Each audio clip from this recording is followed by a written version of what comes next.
Right, this is how to activate and deactivate your child lock on your Zanussi washing machine. So, you'll notice these two buttons have a little lock symbol underneath. So, we've already started it. So, press and hold the two buttons. Might flash up error.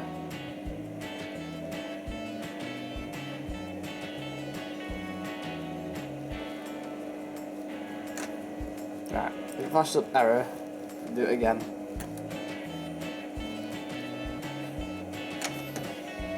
Right, and that little child lock icon comes up. To deactivate it, you need to press and hold the two buttons.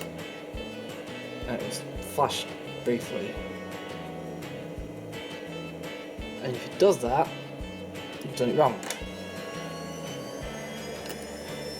Push them exactly the same time if you can, and then you'll notice it will go off.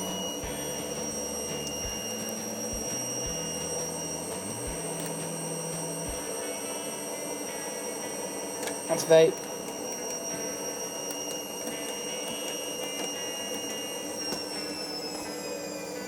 The only thing it should be able to do is turn it off.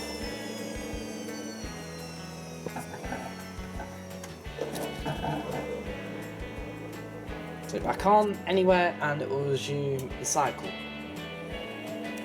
In this case it's restarted it because it's final spin cycle. It was set to that. Reset anywhere though.